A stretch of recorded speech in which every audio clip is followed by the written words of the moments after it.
Внимание! Не забудь подписаться на канал, поставить лайк и написать комментарий. Приятного просмотра! Здорово, парни! Вот и пришел наконец-то 2019 год, как раз таки с Новым годом вас всех. В новом году, в новом обличии продолжаем дорабатывать, делать свою девяточку, 99-ю, снежку, как хотите, так и называйте. Какие, в принципе, планы на это видео? До сих пор я не сделал, точнее, как не сделал, не доделал, грубо говоря, панель. То есть у меня комплектующие, все я докупил, но до сих пор я все это не поставил. Нужно будет сделать, это поставить пластик на стойки, у меня их как раз таки нету. Потом нужно будет доукомплектовать саму панель, то есть это я имею в виду вот эти крутилочки, картиночку вот эту вот, я не знаю, как ее назвать, на печке, прикуриватель, потом нижнюю часть самой панели, тоже она у меня не закрыта, подрулевой кожух нужно будет поставить. Вот. Еще в тот момент, когда я делал американки, делал фонари, у меня произошел такой казус, у меня перестала работать правая сторона габаритов. Я думаю, там ничего сложного, нужно всего лишь поменять релюшку и главное реле, отвечающее за работоспособность ламп. Ну и один из больших таких минусов и главных бесячих таких минусов, у меня, когда я еду, дико скрипит спинка заднего кресла, то есть там у меня сломался замочек этот, и мне нужно будет его тоже поменять, и это будет тоже в этом видео. Планы на видео рассказал, осталось только все это поставить, установить, заменить, сделать. Ну, погнали делать, в общем.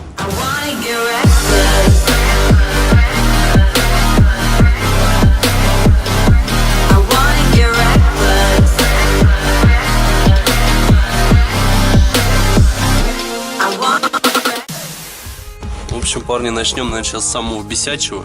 То, что меня каждый день выбешивает, когда я езжу на своей машине. Это дикий скрип вот этой вот спинки. И вот эти вот удары на каждой кочке. Это пиздец как бесит. То есть, что мне для этого нужно будет сделать? Это откидываем вот эту вот заднюю сидушку заднюю. Так. За язычок. Оп. Она у меня держится как раз всего на одном замочке, на левом. Правый у меня, точнее левый у меня не работает, правый работает. Здесь знаете, в чем дело? Вот если присмотреться, вот он язычок сам, он, короче, со временем стирается и уже не закрывает. На вот этих местах он уже не закрывает. Ну, в общем, здесь ничего сложного. Единственное, что в чем у меня здесь проблема, у меня стерлись сами болты. Отвертку. Не знаю, как я это буду откручивать. Суть вы уловили, то, что они откручиваются и ставятся новые. Это ничего сложного. Снял все эти два замка. Вот они, два новых. Сейчас будем их ставить на вот эти вот места обратно. Ну все, парни, в этом плане замки спинки заднего кресла я поменял. Вот они все на месте стоят. Ну и как видим, вот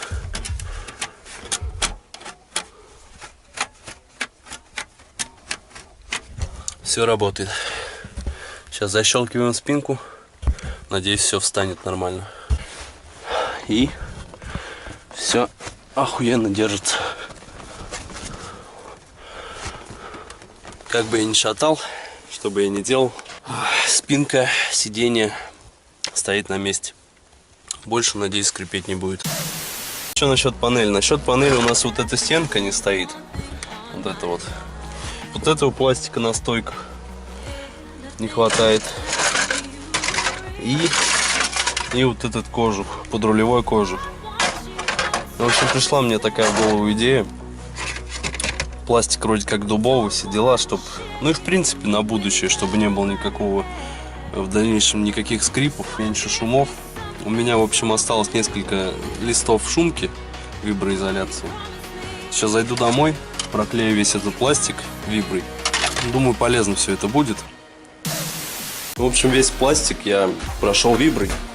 Вот кожух. Вот так вот. Вот так это все выглядит. Вот он пластик, который идет на стойку.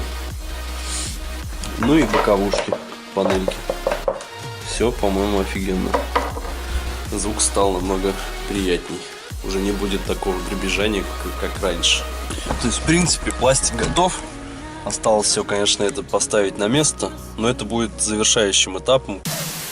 Мне осталось сделать, удлинить кнопки, удлинить провода кнопок стеклоподъемника до заглушки. Это первое. Второе, мне нужно закрепить регулятор печки. Так, и третье, что нам нужно будет сделать, это поставить на вот эту вот панель, поставить прикуриватель. Ну вот, я поставил прикуриватель на место. Закрепил я, в общем, регулятор печки. Теперь он нормально, плотно держится. То есть не будет заваливаться туда, когда ты будешь включать или выключать ее. Сейчас удлиняем провода и можно собирать панель.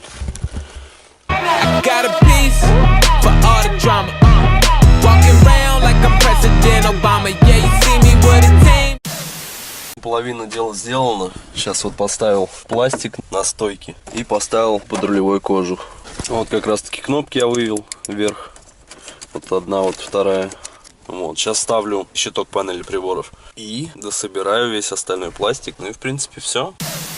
Ну все, парни, можно меня поздравить. Европанель имеет свой законченный вид. Теперь она вся целиком и полностью в сборе. Осталось вам только оценить проделанную работу. Она была у меня, конечно, недоукомплектованной. Я думаю, в начале видео вам говорил, чего мне не хватало. И в принципе, в начале видео и было заметно и видно, что конкретно мне не хватает в панели. Ну а сейчас, в конце видео, попрошу оценить то, как она выглядит сейчас. Да, и парни, не забываем подписываться на канал, ставить лайки и писать комментарии. Это очень важно для начинающего канала на стадии развития, грубо говоря, это очень важно.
Всем спасибо за просмотр, ставьте лайки, подписывайтесь на канал.